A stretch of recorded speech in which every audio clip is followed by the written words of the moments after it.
Shalom saudara pemirsa, sebelum saya menyampaikan firman untuk saudara-saudara sekalian, saya ingin menyampaikan sebuah lagu kiranya menjadi berkat untuk saudara-saudara sekalian.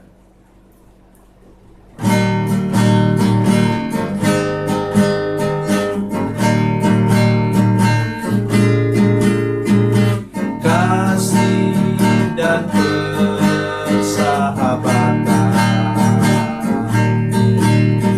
dalam kasih Yesus Tuhanku,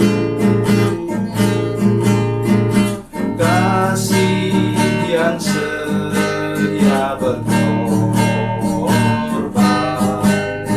ku bahagia memilikinya. Kasih yang tak membedakan, bebas dari iri dan dengki, jauh dari cemburu dan benci, rendah hati, tulus dan murni. Kekasih di dalam Yesus indah dan abadi.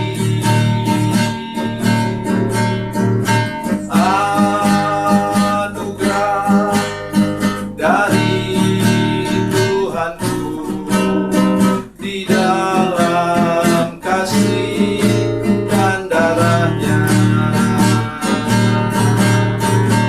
Kekasih di dalam Yesus indah dan abadi.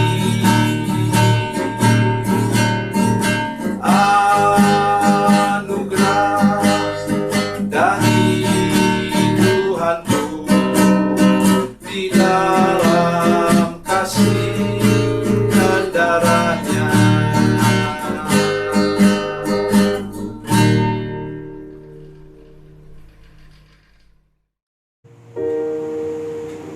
Salam saudara pemirsa, sampai jumpa dengan kami dalam program Berita Pengharapan.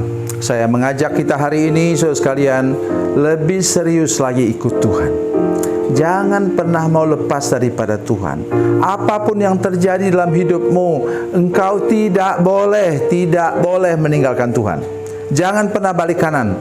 Ikut Tuhan terus-menerus, rintangan apapun yang terjadi dalam hidupmu, supaya engkau nanti mendapatkan reward, mendapatkan hasil yang luar biasa daripada Tuhan dalam ujung perjalanan hidupmu. Mari kita berdoa sebelum kita lebih jauh mendengarkan firman Tuhan ini. Mari kita berdoa. Bapa, dalam nama Yesus, terima kasih untuk kasih dan anugerah Tuhan bagi kami. Kami sungguh-sungguh percaya bahwa Tuhan sedang mengurus hidup kami, dan kami percaya bahwa Tuhan mau memberkati kami asal kami sabar dan tahan menderita bersama-sama dengan Tuhan. Terima kasih Bapa di surga. Dalam nama Yesus, haleluya. Amin. Saudara pemirsa, mari kita membaca ayat firman Tuhan yang sangat terkenal ini, yaitu Yohanes 15 ayat 1. Yohanes 15 ayat 1. Demikian bunyi firman Tuhan. Akulah pokok anggur yang benar, dan Bapakulah pengusahanya.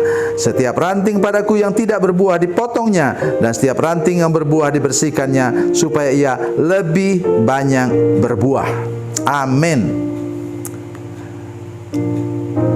Bapa di surga pengusahanya, yang pemilik kebun anggur ini.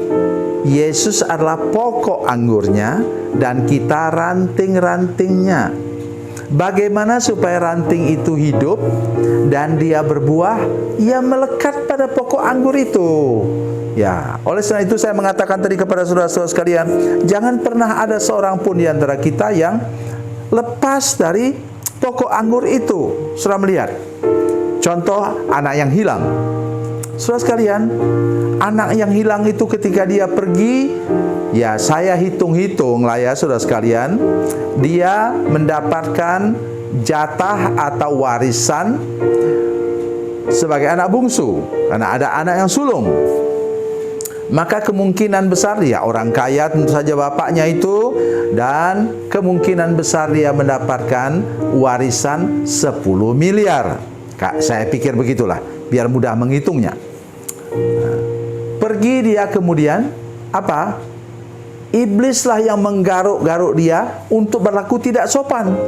Masa bapaknya belum mati, dia kemudian minta warisan. Artinya dia mengatakan, dia menganggap bahwa ayahnya sudah mati. Itu sangat tidak sopan. Di adat kami juga sama. Tidak ada orang yang minta warisan ketika orang tuanya, terutama ayahnya, masih hidup. Oke. Tidak lama kemudian dia pergi ke sana happy, punya banyak teman. Kata abangnya, dia menghabiskan uangnya dengan lawan jenis yang tidak betul. Habis kemudian uangnya, dan iblis tahu. Perhatikan baik-baik saudara sekalian, iblis tahu. Maka ketika dia sudah habis uang, datanglah musim paceklik, bala kelaparan terjadi, sampai dia akhirnya terpuruk ke kandang babi, disuruh jaga babi. Orang Yahudi tidak boleh, itu haram babinya saudara sekalian. Jadi hari ini saya ingin menyampaikan kepada saudara sekalian, jangan mau masuk ke dalam jebakan iblis yang mau memisahkan engkau dari ranting dari pokok anggur. Kalau ranting pisah dari pokok anggur, ya mati. Setiap ranting yang tidak berbuah padaku, yang tidak berbuah, dipotongnya, dan setiap ranting yang berbuah dibersihkannya supaya ia lebih banyak lagi berbuah. Apa katanya?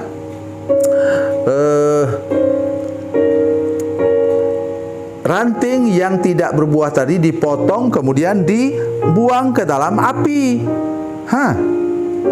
Saudara-saudara sekalian, mari kita perhatikan ini betul-betul. Nah, lain kalau saudara adalah orang yang belum bertobat, tapi saudara numpang pada pokok anggur. Namanya apa itu? Bukan ranting, namanya benalu. Oh, jangan jadi benalu di gereja saudara sekalian. Jangan saudara menjadi benalu di hadapan Tuhan. Karena engkau mau untung, mau diberkati, maka engkau pura-pura baik. Tidak boleh begitu. Nah, engkau harus serius. Sudah dicangkokkan. Kalau kita ini, ya, orang yang bukan Yahudi, orang bukan Israel, disebut kita dicangkokkan kepada pohon itu, kepada Yesus Kristus, karena iman kita kepadanya. Saudara pemirsa, saya mengajak kita hari ini untuk menyadari betul, jangan jadi benalu, tapi jadilah ranting yang melekat pada pokok anggur itu. Kalau saudara mengalami kesulitan hidup, ingat, ranting itu harus dipangkas supaya dia tumbuh tunas baru dan lebih banyak berbuah. Oleh sebab itu jangan selalu juga katakan bahwa ini pekerjaan iblis yang membuat saudara menderita. Tidak selalu. Boleh jadi tangan Tuhan sedang memangkas hidupmu, menggunting hidupmu. Kalau pokok anggur itu digunting, saudara, dia tertawa, enggaklah. Dia menangis, meratap itu. Sakit karena digunting. Tapi tujuan Tuhan apa? Supaya engkau, kata firman Tuhan tadi, lebih banyak berbuah. Ya. Semakin kita melekat pada pokok anggur itu, semakin kita mendapat nutrisi dari pokok anggur itu, sehingga kita makin lama makin banyak berbuah, makin lebat buahnya. Itu pesan Tuhan hari ini kepada kita semua. Bagaimana kalau begitu hubungan kita dengan pengusahanya? Tentulah pokok anggur yang banyak berbuah itu dipelihara baik oleh pemiliknya. Diberi pupuk, disiangi dari semua rumput-rumput di pohonnya. Begitu juga kita. Kalau kita hidup memberi buah, buah itu ialah perbuatan baik. Buah itu ialah kita melakukan segala kebenaran firman Tuhan, hidup takut akan Tuhan, maka kita pasti dipelihara oleh Tuhan. Percayalah saudara sekalian. Jangan membayangkan bahwa Tuhan itu tidak peduli dengan kita. Ada banyak rumput di sekitar pohon itu, kita dibiarkan. Ada benalu yang melekat pada pokok anggur itu, Tuhan biarkan. Oh tidak, saudara sekalian. Dia segera mengambil gunting, dia pangkas, dia buang itu benalu-benalu itu, dan dia cabut semua rumput itu, saudara sekalian. Bersihkan semua ilalang di sekitar pohon itu. supaya ia lebih banyak lagi berbuah. Tahun depan lagi harusnya kita makin meningkat, dan diberkati oleh Tuhan seluar biasa. Tuhan Yesus memberkati, Tuhan Yesus baik. Mari kita berdoa.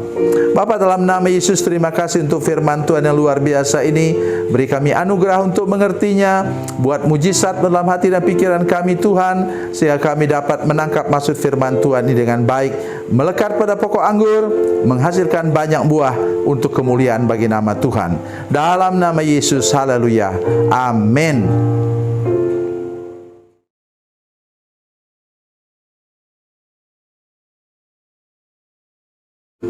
Salam saudara pemirsa, mengakhiri program ini saya mohon kepada saudara-saudara pemirsa sekalian untuk bila saudara menyaksikan program ini melalui channel YouTube, maka tekan subscribe dan bunyikan lonceng. Dan bila saudara menyaksikan program ini melalui channel Facebook, tolong saudara-saudara sekalian tekan like dan juga komen. Dan demikian pula bila sudah menyaksikan program Makanan Bergizi hari ini yang tertulis, maka tekan yang sama juga, tekan like dan tekan komen. Dan tolong saudara-saudara sekalian untuk membagikan program ini, share program ini di channel saudara-saudara sekalian, supaya lebih banyak lagi orang diberkati melalui program ini. Tuhan Yesus memberkati, Tuhan Yesus baik.